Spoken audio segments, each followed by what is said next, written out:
11:59 at Radio Free America, and this is Uncle Sam with music and the truth until dawn. Right now, I got a few words for some of our brothers and sisters in the occupied zone. The chair is against the wall. The chair is against the wall. John has a long mustache. John has a long mustache. It's 12 o'clock, Americans, another day closer to victory. And for all of you out there on or behind the lines, this is your song.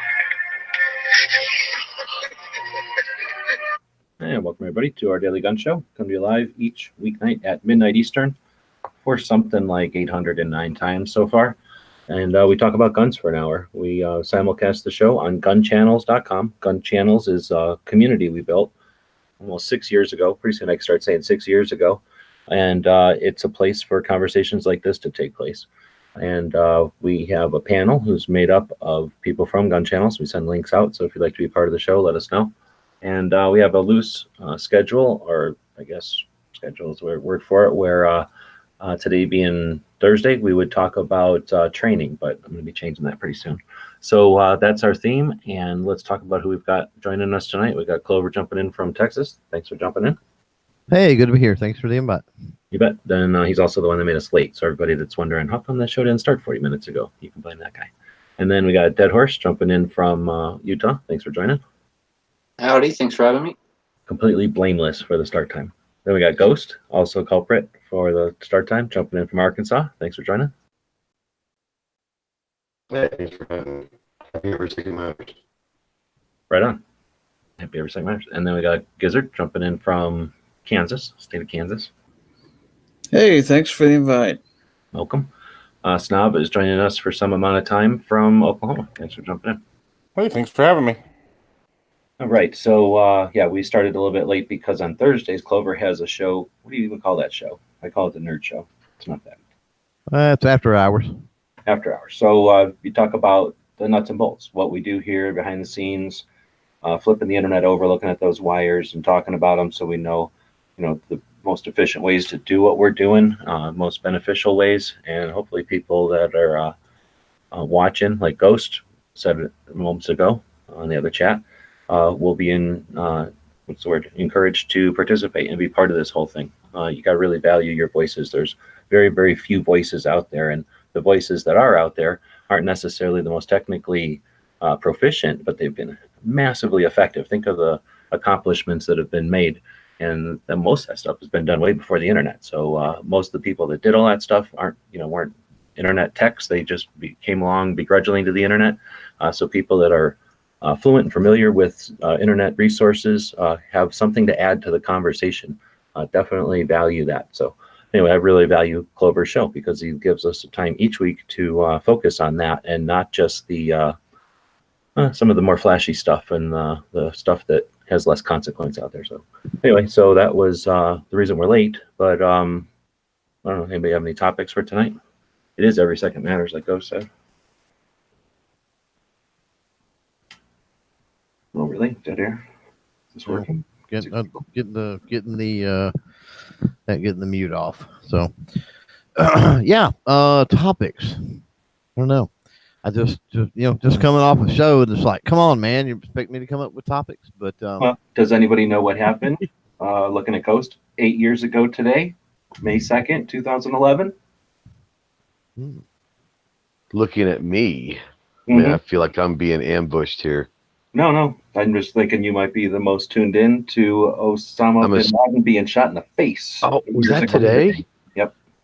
yeah, I didn't realize it was today. I do remember when it happened.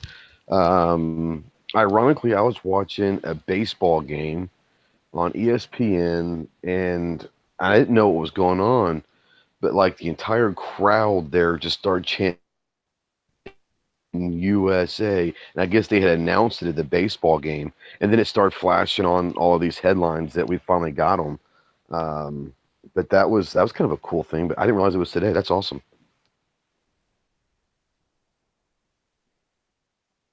how long did we hunt that dude? It was a long time. 2011 and 2001. So 10 years. It took them a minute Well, to figure we out. actually had a chance of getting them in 98, and they didn't We had a chance of getting him in '98. I remember that, and they decided not to because they weren't so sure if he was the culprit. Wait, you And mean then in all of a- 2008, not before? No, 1998. Oh, you mean before? Before September 11th, he had already done some other stuff, and we had a chance to get him, and they passed on the opportunity, which was I got you. it'd be interesting to see how history would have changed at that point. But we'd be a different country if we took out everybody. Well, I don't know. I suppose we have some threshold where we, just know somebody somewhere and we take them out as a country and another Right. person's country, right? But whatever. We'd be Yeah. a different country if we lowered that threshold. That's I guess what I'm saying. Absolutely. Yeah, it would have been interesting. I mean, and I hate to say, September 11 might not have happened had we have taken that chance. But you also, the conspiracy theorists out there will say that we knew about the attack on Pearl Harbor ahead of time, but we let that happen because we needed to get into the war, and how World War II made us into a superpower. So you look at the decisions that America has made as far as taking chances or doing something about it, but all of these things that add up make us who we are.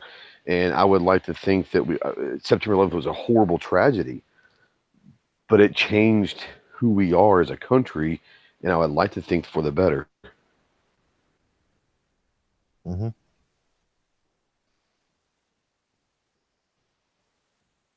Yeah, I mean, a lot of regulations, a lot of spying, and I don't know, privacy, I guess, issues you could say come about. But you talk about we talk about 9/11 and talk about the sentiment, right, and the how you felt on that day and what all was going on. I don't know. I mean, some of the country, and honestly, I think it's probably younger generations have sort of forgotten that.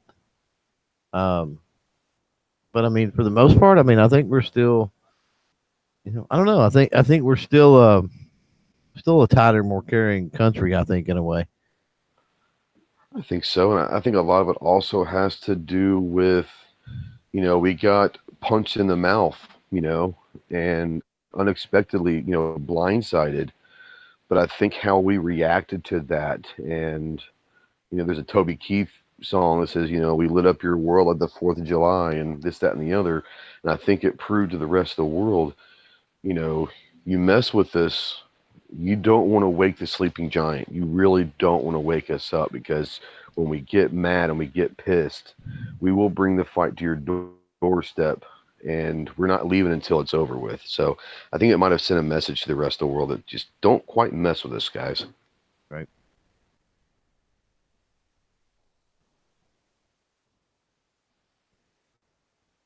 Follow up? Somebody? Anybody? Dead horse? I wonder how often people look at stuff. I mean, I was in the chat with Yankee and Matt earlier, and they've got opinions on stuff that I'll just bite my tongue because it's not an hour isn't enough time to change their minds on some things. But sometimes when we have conversations like that, like something that happened in post Cold War, it's not in the same atmosphere as it was like during Cold War or like World War II, where it was totally different, right? I guess I'm thinking that's part of the world, is different when we don't have the same tension, I guess, worldwide. Mm-hmm.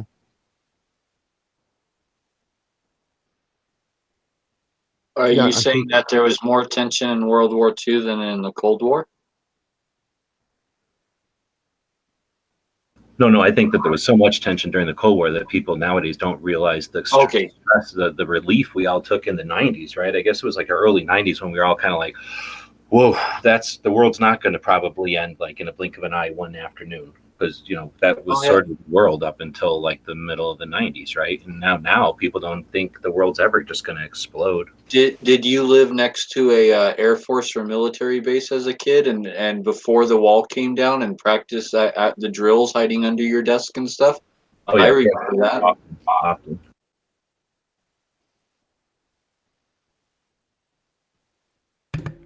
I was too young for that. And I remember the sigh of like tension and relief that like everyone from my parents, and I come from a military family, right? So I remember that whole experience of when the wall came down, when the Cold War ended, just, like everyone just breathed a sigh of relief because, before that, there was always the threat of nuclear tension and nuclear attack. That was like a real everyday thing that we came really close to on several different times, right? So, Man, we are being joined by royalty now.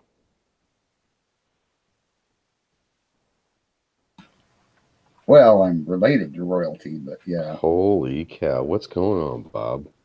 Been a while. Been a few days anyway. Yeah, been a few days. Taking a break.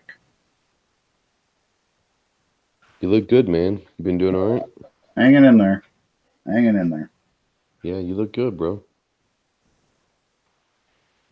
So what are we talking about tonight besides the second? Osama bin Laden. Oh, Yeah. Didn't they catch him? Oh yeah. No, they did. Yeah. I guess that's one way to. he caught a bullet. One way to put it, I suppose, is they caught him. But Well, they caught him 2 or 3 times, didn't they? now, is anything? Speaking of that in that raid, you remember the hoopla about the parts of the helicopter or something that? Yeah, that stealth Blackhawk. Yeah, it went down. Was there? Yeah. Has anything new come out about that at all? I'm pretty sure they detonated it to make sure there was nothing recovered. Now, I'm sure they got pieces here and there, maybe, but I think the technology was destroyed. Yeah, it really looked like they just put some fiberglass fairings on a Blackhawk and went, it's stealth now. Sure. The interesting thing is for the most part, the world really didn't know about Team 6 before that, and it's interesting that I believe that a couple of the members that came forward publicly and talked about the raid were not well looked at by the rest of the team, I believe.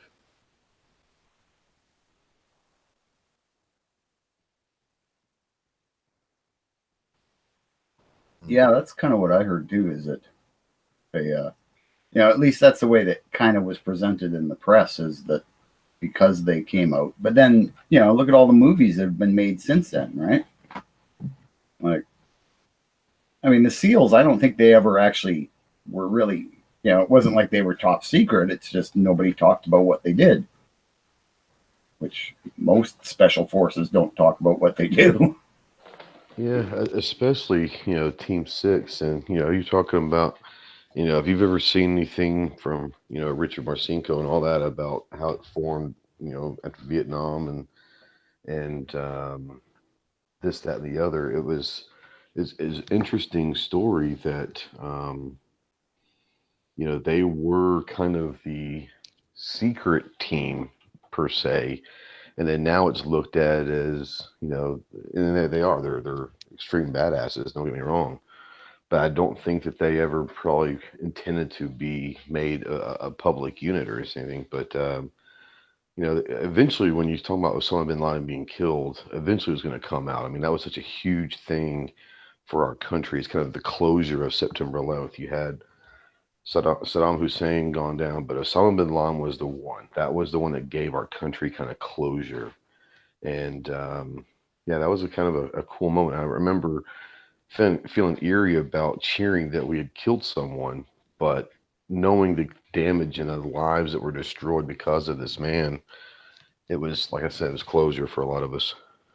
And it was, the whole the Saddam thing. A lot of mixed feelings on the whole Saddam thing, right? But I think there's, even with people that do not agree with the Saddam thing, I think we're totally on board with the bin Laden thing. I think so. Exactly. It was a unification. It really was. Yeah, it kind of makes you think maybe they shouldn't have let his parents fly back to Saudi Arabia right after the attack. Do any of you think it's kind of convenient timing that it was right before Obama's re-election that they finally got him? Or do you think that was No, just I coincidence? honestly I don't, because I think this was something that was bigger than an election. This was something bigger than all of us. I don't think that anyone in their right minds would have set on this right before an election if they could. I think there was something that they had intel that they finally could verify he was somewhere. They could get to him quickly. I would hate to think. I like to think the best of people. I understand that everyone's got bad sides, but I can't imagine that they would hold on to this just for an election, because it's so much bigger than an election. This is an America thing, not that's just me. Maybe I'm wrong, but I'd like to think that it was done when they found out and they had time, because that's just something, like I said, it's much more bigger than an election. But maybe I'm wrong. I don't know.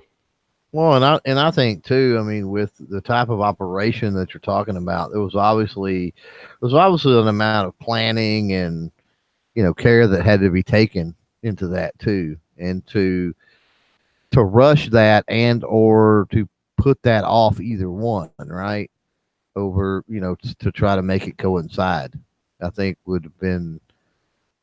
You gotta know that there was whatever generals or whoever that wasn't going to play that game, right?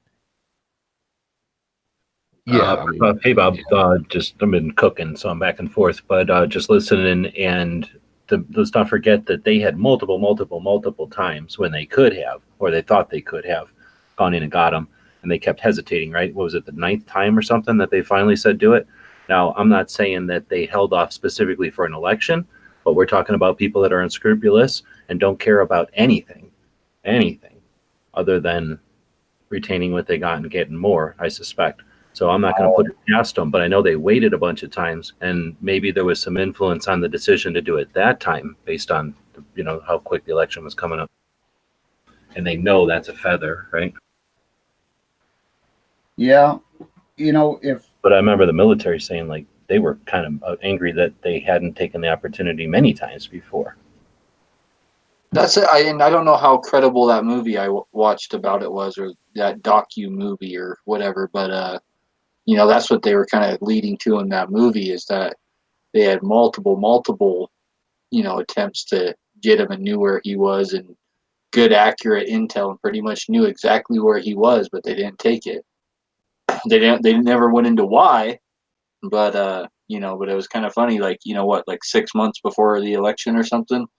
That's when, you know, that's when it finally happens. So I don't know. I'm not saying one way or the other. I just think it is kind of funny timing.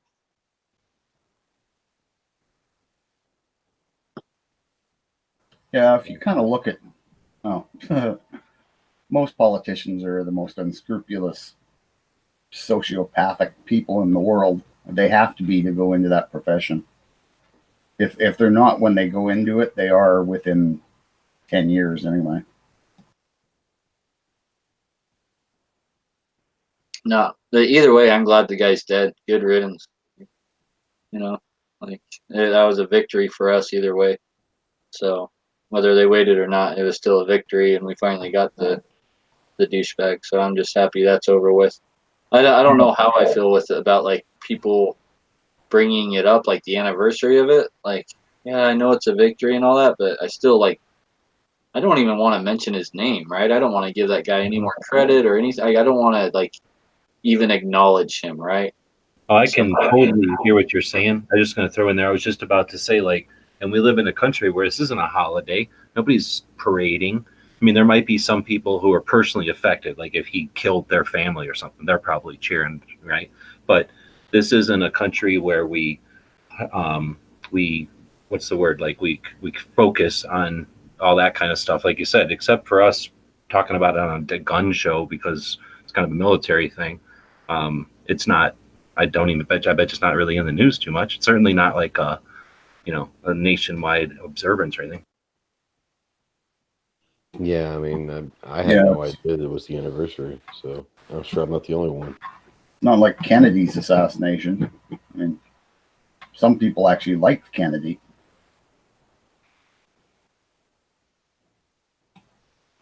Well, I guess some people probably liked Osama, Didn't he give a bunch of Toyota trucks to people to help them to the Afghan resistance when they were fighting the Soviets. Yeah, there was Hmm. a lot of, I don't know what you would call that, but a lot of your warlords, I guess you could say, a lot of warlords are popular locally because of that, A right? lot of Saudi princes and stuff gave him money, so Yeah. let's not forget that. Well, let's not forget that at one point in time, it may not have been with him directly, but the U.S. was involved in helping some people over there arm themselves against the Russians as well. So let's not forget He that was as one of well. them. Yeah, he was one of them. That's where I know he got was one of them. I'm saying started. I don't know if it was we dealt with him because I don't think that he was as big back then. He wasn't the overlord at that point, but he No, was involved with getting funds and weapons from America back in the day. oh yeah, he had. Well, his family had serious connections because they were involved with construction and stuff of oil fields and stuff like that. Like his family was in the United States the day it happened. I think it was his mother and somebody else. But yeah, he had family was in the States when that happened. So pretty weird. Politics, eh? It's just One dirty. thing that happened this day in history that I'd like to bring up is, more than 1 million German soldiers surrendered in Italy and Austria today. Oh, really? And then Very today true. also marks the fall of Berlin, when the Battle of Berlin ended and the Soviet army took Berlin, and General Weirdling, I think, surrenders. So I wonder if that has to do with May Day. Like, isn't May Day got some significance? Maybe they purposely did it around that. I think it does, more than likely. I mean, if there's one thing the Soviets did well, it was propaganda. I threw a couple of things that I had on my calendar. That Wilhelm Mauser, so the guy who invented the Mauser, I guess. He was born today in 1834, and then today is the Calling Forth Act of 1792. Does anybody know that one off the top of their head? The Calling Forth Act. Not a clue. 1792 is a bit of a clue, I guess. So that's when I recollect, that was with the Whiskey Rebellion, right? That was the first time they called a standing army at a federal level. Is that the right nutshell? Yes. If you don't want the Whiskey Rebellion, yes, that was the first time that the standing army was called up. Yes. So it was like it was a bunch of people making corn, and then they had nothing to do with all this corn. Somebody's eating it, so they started making whiskey out of it, and everybody's like, "Yeah, it's pretty nice." And then they're like, the government's like, "Hey, you know what? Let's put our first tax. We heard about this tax. It's so awesome. Let's tax whiskey." And then a bunch of people were like, "Hell no!" And that was the Whiskey Rebellion, right? And then that's when Washington's like, "Hey, let's have an army that, stifles out our own people." Opposition to taxes, right? And I mean, that's where it starts. They start with a sin tax because it's easier to sell to the people, right? Because it's it's evil, right? That's all the Bible will teach you that alcohol and everything's evil. So it makes sense if you're going to tax anything, tax something that a lot of people are going to be against anyway, or at least be indifferent to. I think it's ironic that the first time that a standing army was called in was over opposition to taxes, when that's how our revolution started. I don't know, maybe it's just irony. Yeah, when that's what formed the whole country, really. Your country wouldn't be separate if it wasn't for the taxation that the British were putting on you to help fund the war against the French. Well, but I no, think it was more than taxation. It was a boiling pot of a bunch of things. Yes, And but really, the final straw was the firearm ban. That was actually the final straw, but it was a boiling pot of a bunch of different things, really, that set it all off. Yeah, but I mean, it really comes down to it was the control of a foreign entity, right? That they didn't know how you lived, Well, it was Ben What Franklin life was going like. over and actually talking to King George and really trying to talk some sense into him, I think, on like 2 different occasions and failing on that and trying to negotiate, like, not just saying, like, oh, we don't want to be taxed, but just trying to negotiate more reasonable taxes and leniency on, like, some of the laws, like hunting on, like, king's land and stuff. And they were trying to, like, impose that stuff in America and some stupid stuff that just didn't make sense to apply to America. And but the king didn't want nothing of it, and that's like it was a lot of Benjamin Franklin's writings, that old man that went around and got everyone riled up. It really, like, he had a big part to do with it. But what you also have he to was remember the also is architect. when he was over in England doing that, when he left England, he was going to France and talking with the French, saying we might be able to use your help here if something happens. So Franklin was an absolute mastermind. You know, we talk about different people, and Clover and I had this discussion, and we've all had this discussion, that the forefathers, a lot of these guys were in their 20s and 30s.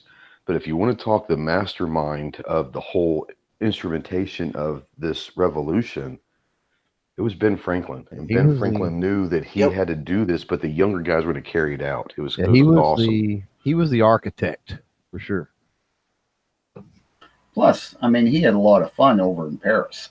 Oh, he was a Oh my ladies' God. man, buddy. Oh yeah. Which when you see portraits of him, because even at that time he was not a young man. But he was also a very keen mind and a scientist to the highest degree, even so much so of like the human anatomy. And you know, he used to dig into cadavers and stuff, and just kind of like Leonardo da Vinci did. They actually found a whole bunch of bodies underneath his house later on, you know. Well, but he was a movie star or a rock star of the time. He really was.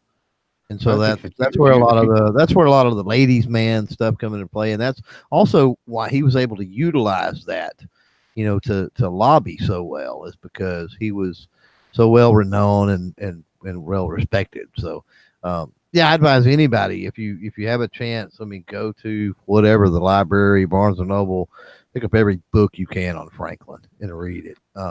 Great I stuff. think that Franklin probably deserves to be amongst, when you have like a Mount Rushmore of the greatest minds of all time. You know, we're talking about, he was a Renaissance man much after the Renaissance, but he was good at everything and he was incredibly intelligent. But he's got to be one of the greatest minds ever. Oh, and what's really ironic about Franklin is the thing that he's most well known for is a kite on a string with a key. He never did it. So like the thing he's most well known for, he never did. And all the great things he did is like kind of left to. I'm pretty sure he did do that.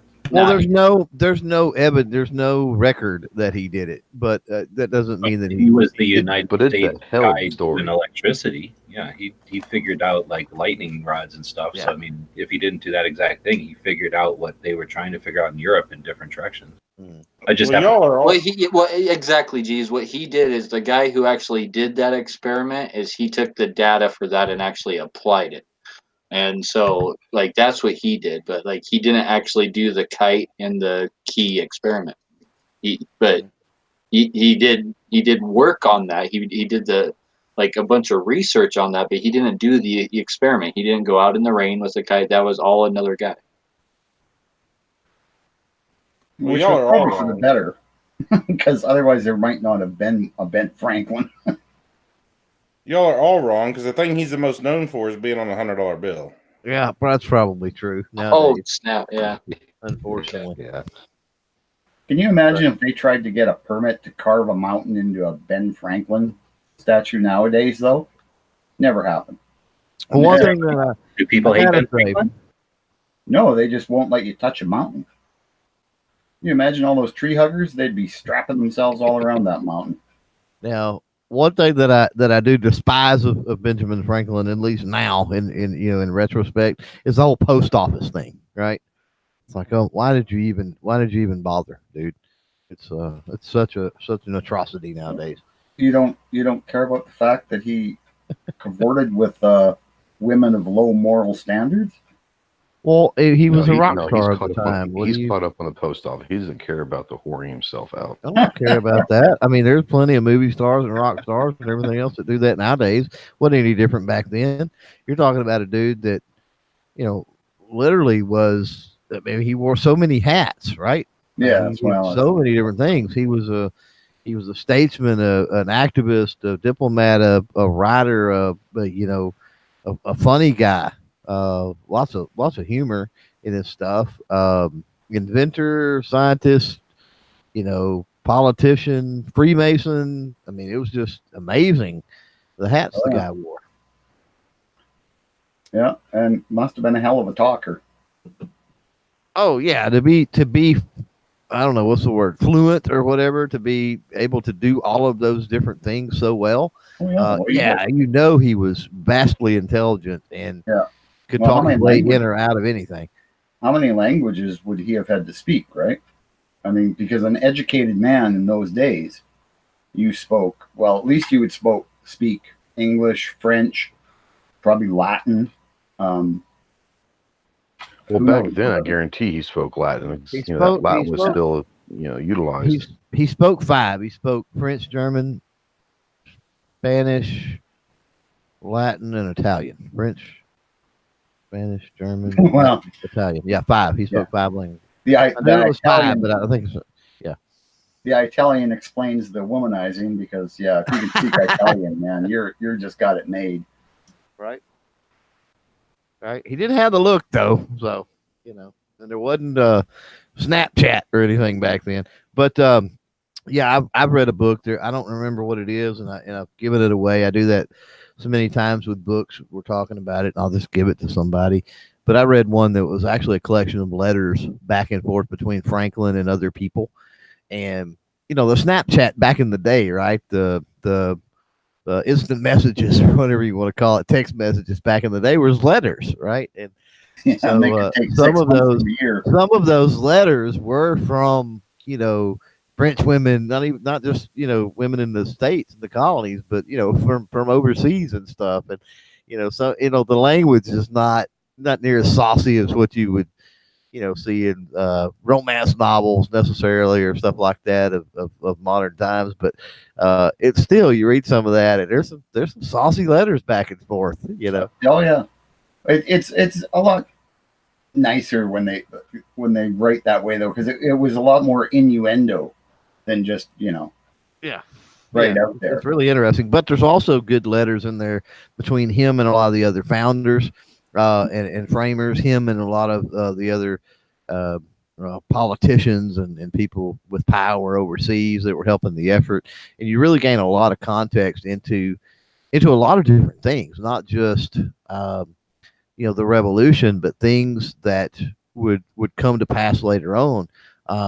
The abolishment of slavery, for example, and how that was something that was being worked on even before the revolution. There was people trying to throw kinks into that machine and do away with it.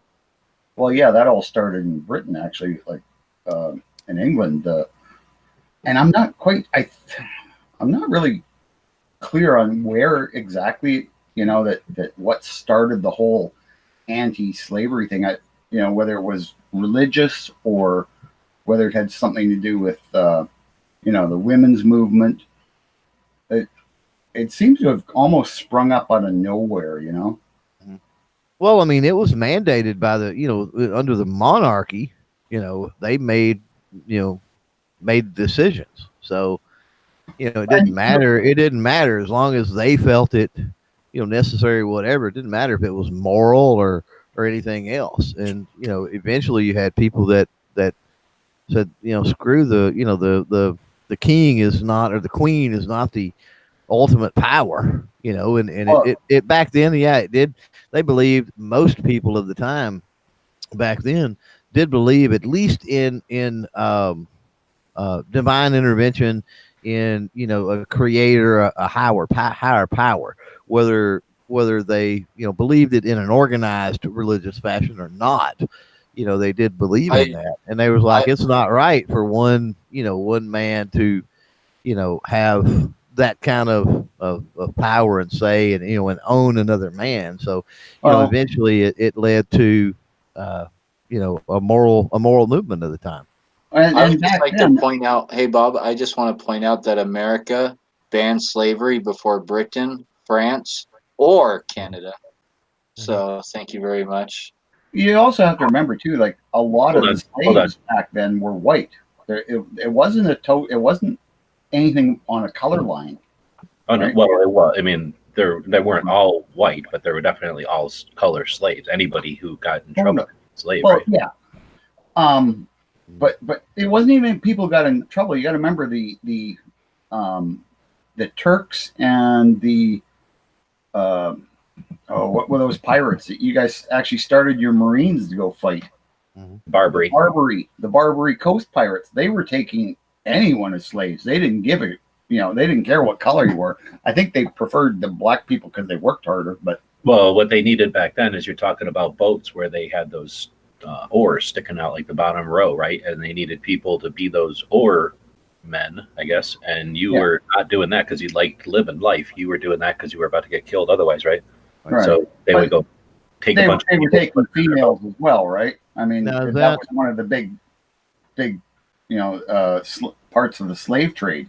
Now, is that where I don't know this, and maybe somebody does, but where they basically commission people, take people against their will, whatever, to row the oars and stuff like that? Is that where Shanghai had come from, or is that something totally different? Oh, I think that's the exact same thing, except in Asia, not in. Yeah. Well, as Shanghai also, they were just to serve on a boat, even after they didn't have oars, you still needed a lot of guys to sail a big boat. Yeah, exactly. You were still doing some grunt work that was basically scripted.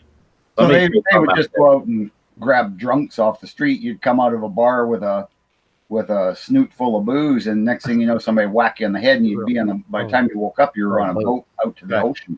Right. Let me throw something out there. France in 1315, whoever the Emperor of France was back then, the Kingdom of France, had abolished slavery in 1315. He passed a law which would have abolished colonial slavery in 1542, but it wasn't passed.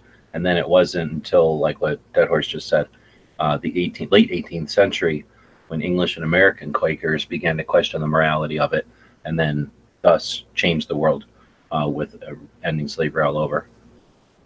Well, it's not ended. It's still going on in Africa and stuff. Well, compared to what Well, it was, like you say, just like it was a thing back in the day, it was no big thing. But, Yeah, like even 60 years before the Civil War, Thomas Jefferson wrote a book and a paper and presented it to Congress asking for to end slavery and make it basically a federal offense.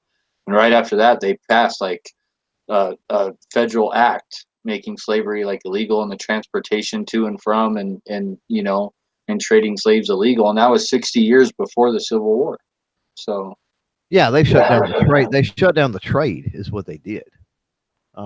It was, if you look at it, it was there was a whole lot of baby steps taken, and then the Civil War was just a boiling over point at that. Well, and I think the Civil War it really wasn't about slavery. That was a part Yes, of it was. I think the majority was about states' rights and That dealt with slavery, though. Slavery was the key component of the states' rights, because you had so much power amassed in the South because of the slaves. That's where your 3/5 clause comes into play. And even with that 3/5 clause, you had so many slaves on these plantations, and even if they only count 3/5, if you got so many, well, then that ups your representation, and then you're able to keep that power and control. So you're right in that it was there was states' rights, economical issues. There was a lot of factors in the Civil War, but if you pare it all down, had slavery been abolished prior to that, I don't know that we would have ever entered a Civil War. It wouldn't have been that bad, I don't think. Yeah, that's possible. Yeah, that would have made the difference. Because I think it was that tipping point for sure. That because the South did start it, and I think it was one of the tipping points was they saw that coming, Right. that they were. But gonna I don't want to lose. argue. But I don't want to argue with you too much, Bob, because I do know you were there. So we have to respect your opinion. Well, I was going to say about, I don't know where somebody was talking earlier about World War II vets, or maybe you're talking about what it was like, during the Cold War.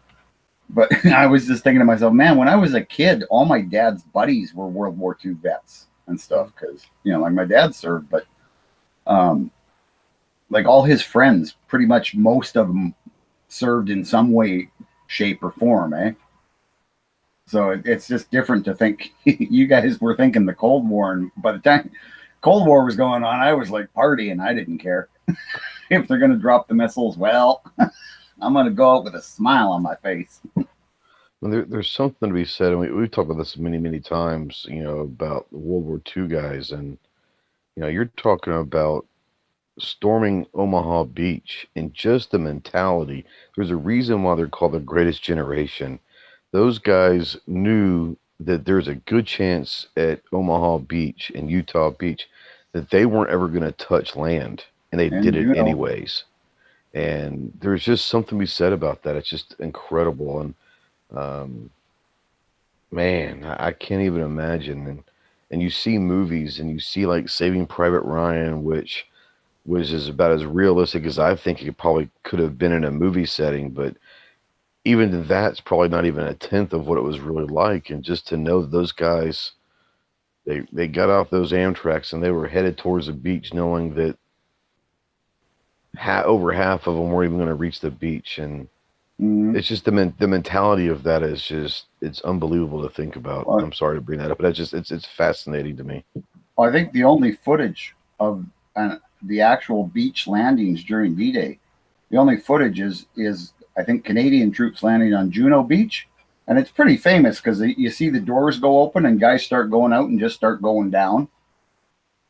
But yeah, I mean, and you also think they made these guys take bicycles with them because they thought, oh, bicycle troops, good idea.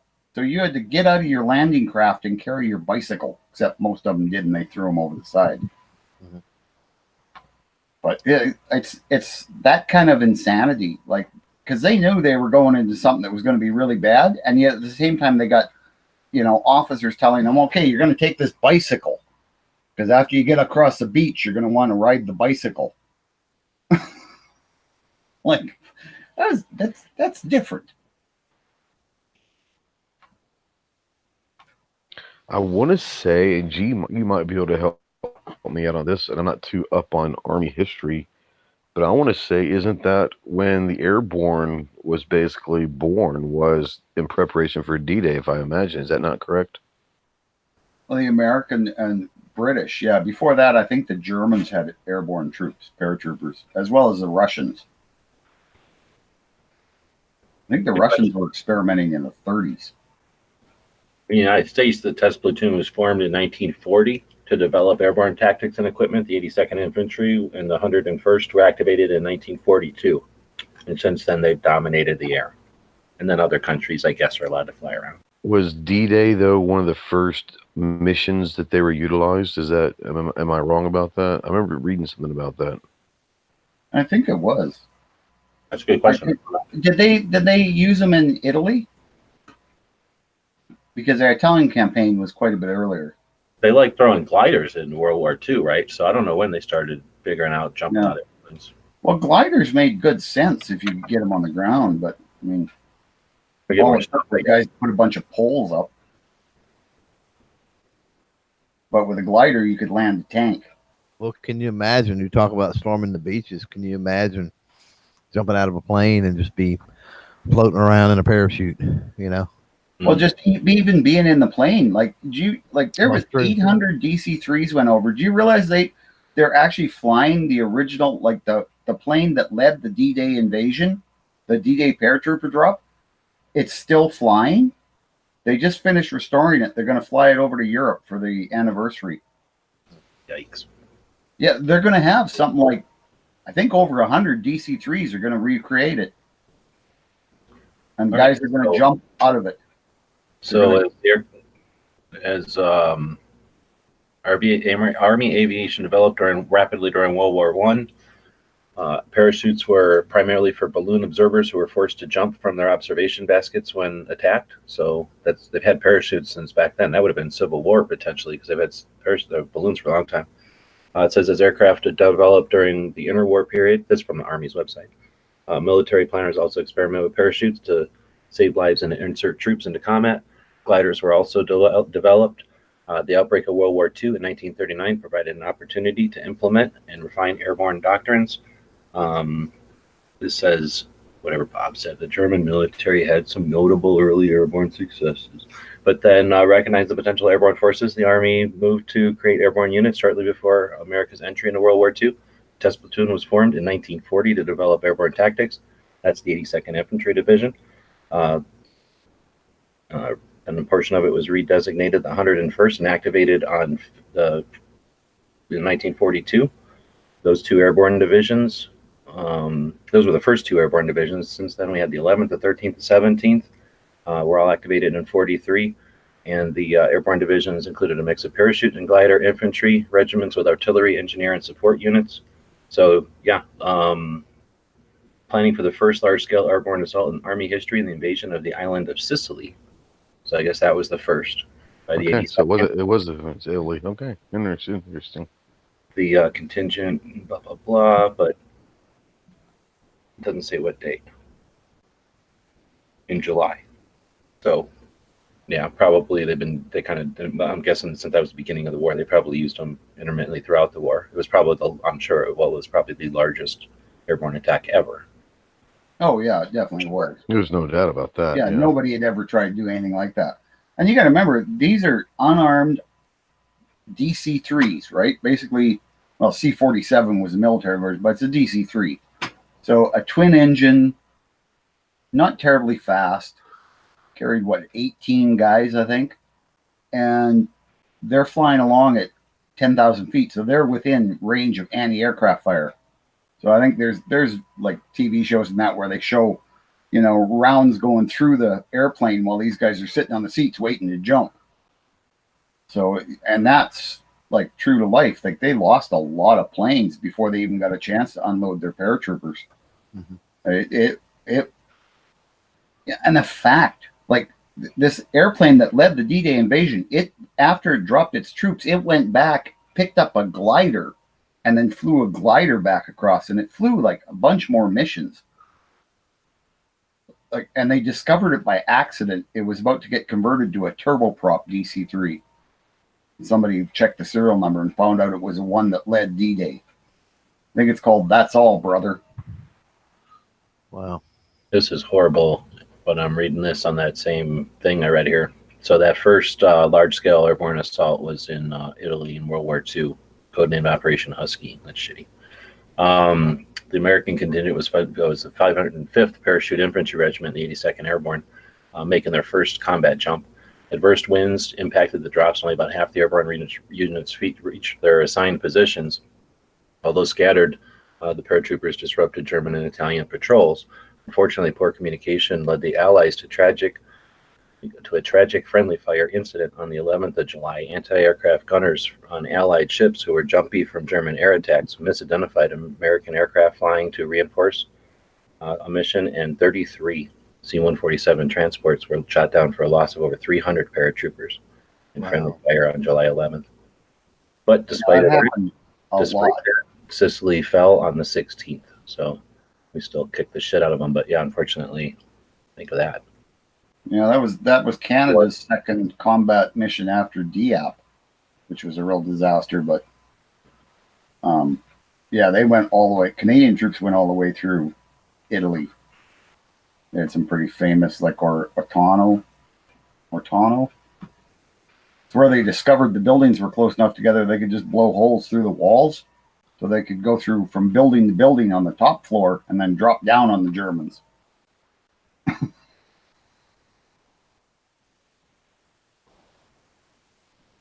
All right, well, I'm changing the subject. What's your favorite flavor ice cream, Gizzard?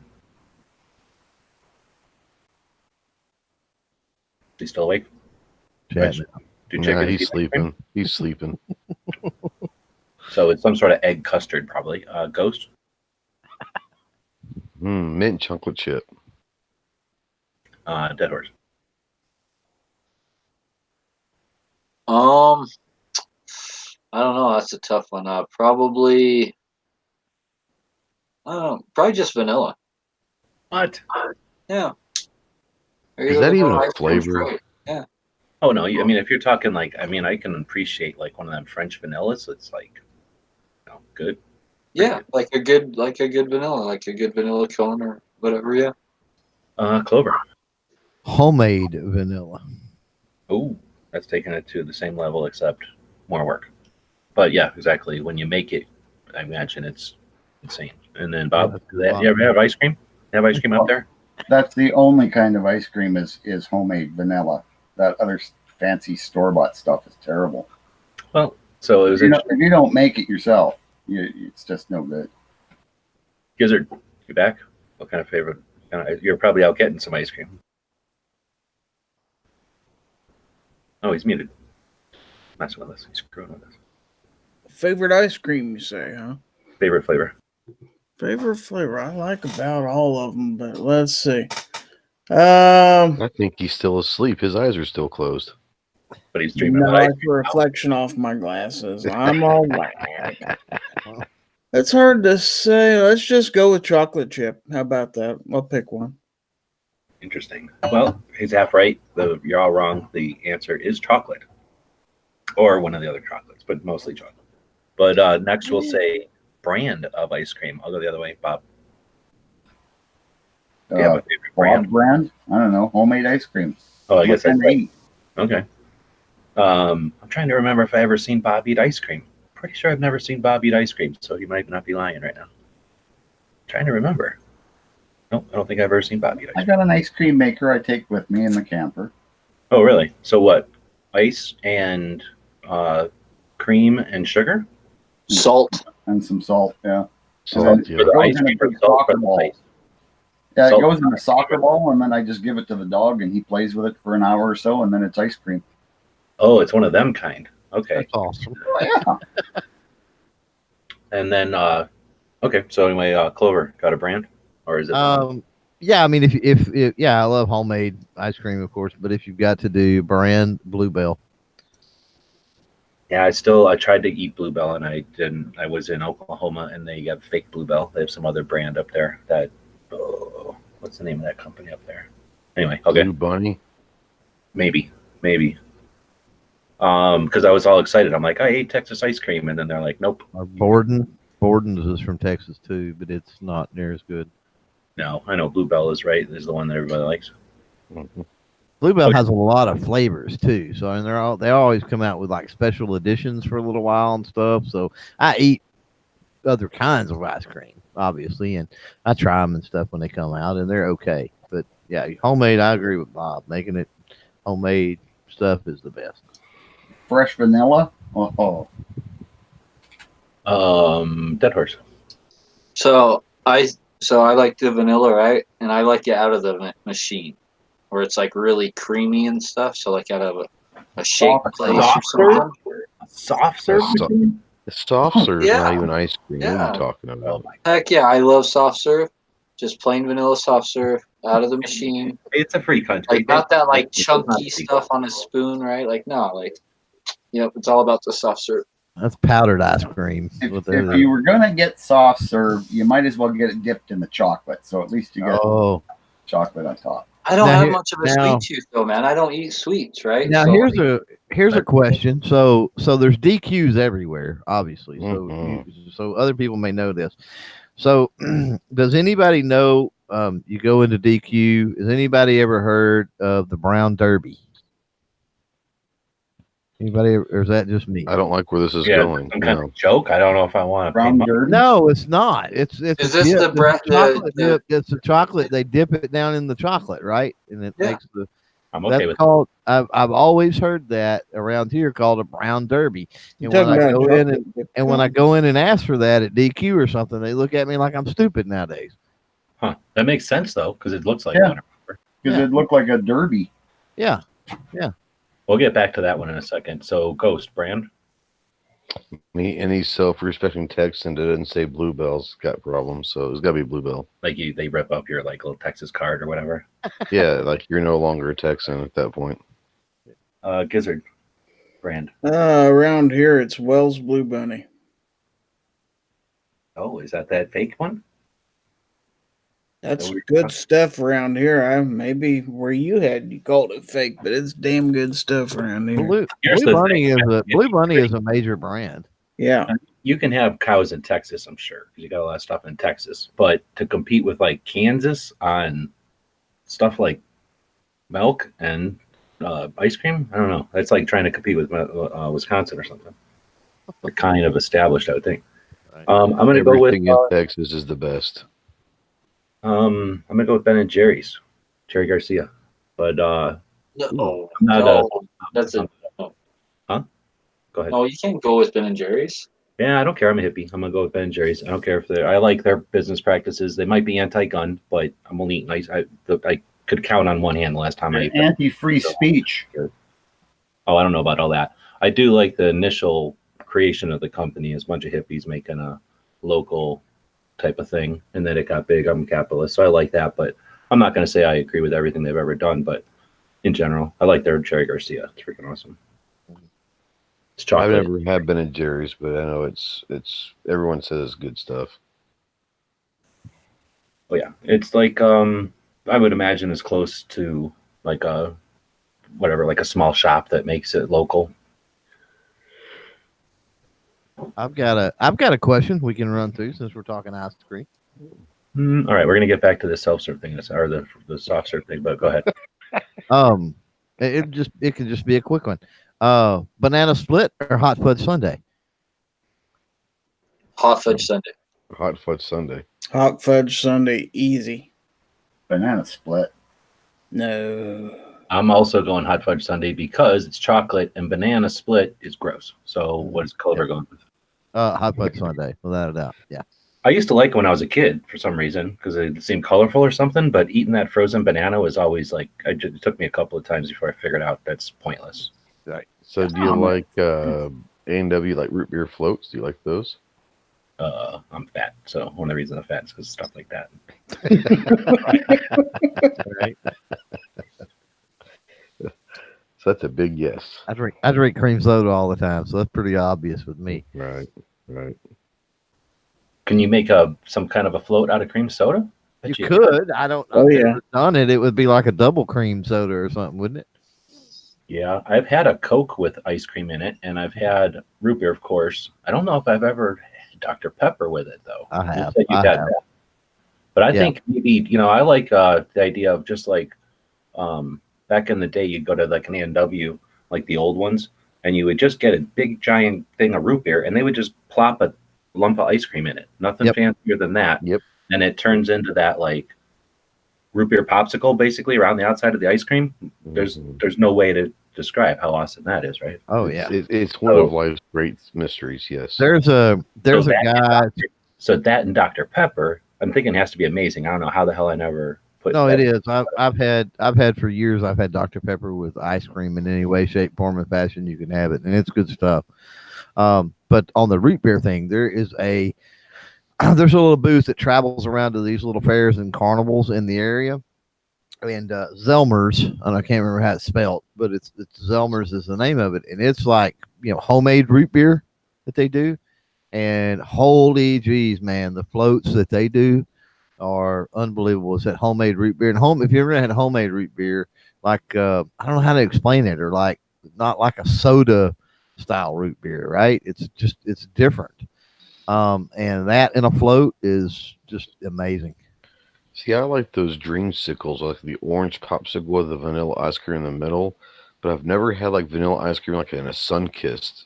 I wonder if that's pretty good or not. It has to be good, right? It has to be, Exactly what doesn't you're it? talking about. Yeah. I don't know why. I feel like I was like neglected as a kid that never had a chance to eat any of these things. No, I tried ice cream in sarsaparilla once. It was awful. Really? And That would sound kind of good. Like just a lump of ice cream and a big mug of it or something. Yeah, Huh. terrible. It is pretty sweet. Now, I'll give the root beer thing one up. When I was a kid, we used to go to Boundary Waters. So between Minnesota and Canada, there's all this, the lakes.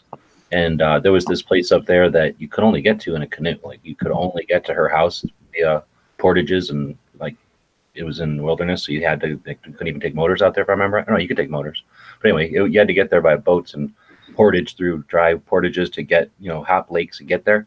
And then this old lady lived out in the middle of nowhere, had a dock, and you dock at her place, and everybody knew, all the guides knew to go there, and we all made sure to go there. And everybody that was up there would stop by and get her homemade root beer made in the middle of nowhere and the boundary between Canada and the United States. Definitely some of the best root beer ever. Did she live in a gingerbread house? Seriously, I don't remember that part anymore, but yeah, it was that kind of story. Had a really big oven in there. Yeah. Okay, soft serve. Going to Dairy Queen, getting whatever that thing's. I don't know. There's a name for it. Dipped or something, right? Dip cone, What flavor? Yes or no on a dipped, and then what flavor? We know what Bob's going to say. Bob? I'd just go vanilla, yeah. Clover? Yeah, vanilla and dipped in chocolate. Yeah. Dead Horse? Yeah, vanilla dipped in chocolate. Yeah, I'll go with that. Ghost? Yeah, same thing. Vanilla dipped in chocolate, sure. In trend here. Gizzard? You get I'd rather sprinkles? just have the ice cream. Interesting. So that's the only time I will not go chocolate is with that red, whatever it is, cherry or something, because it's better than the chocolate. Do you ever get the nuts sprinkled on? I didn't know they do that when they're doing the hard Yeah. stuff. They Oh, will. shit. Yeah. I didn't know that. No, I'll It, try. it takes some technique if you're talking about Dairy Queen, because that shell gets hard, right? So they got to sprinkle them on there before it like solidifies. Now Yeah. they have a kind of like a Heath bar type flavor that's got little pieces of Oh, the toffee, toffee or Oh. something like that. That's good. Well, they will actually, because they do the blizzards, right? So if you ask, they'll actually sprinkle Reese's Pieces, M&M's, Snickers, whatever they use for their blizzard. They'll actually sprinkle it with that if you ask for it. Really? Now, do the Dairy Queens where you guys live, do they do the drop test where they hold it upside down as they give it to you to make sure Yep. that it's dry? And I've seen several fall out of the cup. With Oh, with the I've never blizzards, seen- not with the cones.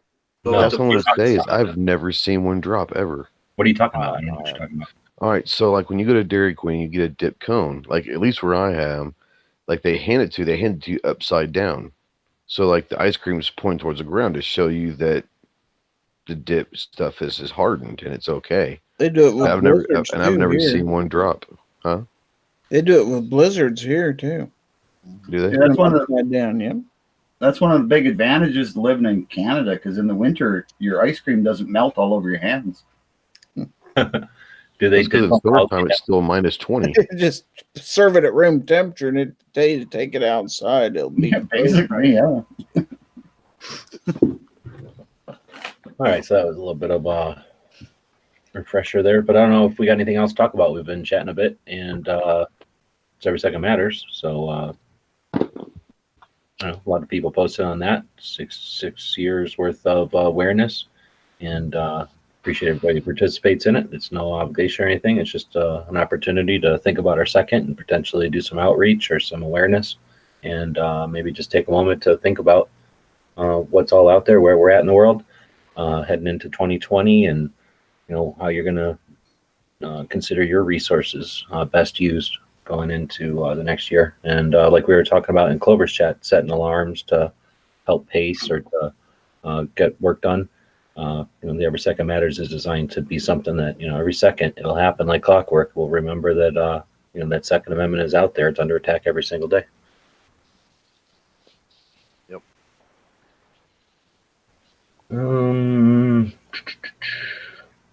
Anything else? Well, I got nothing. I got nothing. Okay. Here. So thanks everybody for joining us. It's Thursday, so that means tomorrow is Free Patch Friday over at the Gear website store. Definitely appreciate anybody who wants to purchase anything over there. That helps keep our projects online. It keeps basically time available to do the various projects we're working on. And if you want to support the good works that pretty much everybody in the channel is doing here, well, except for Dead Horse and Bob. Don't know if Bob has a Patreon out there. But Clovertech, Ghost, and Gizzard are out there efforting pretty much every single day towards our efforts. And if you'd like to buy them a cup of coffee, they have this Patreon project where you can do that. So I know I'm preaching to the choir here, but if somebody happens to hear this and after the fact, consider your assets and how you distribute them. And if you like the kind of stuff that we're doing here, check out Clovertech's channel. Check out Ghost's channel. Check out Gary. All of them do weekly shows. And Snob was in here earlier. And I don't know if there's anything else to chat about tonight. We'll see you all tomorrow.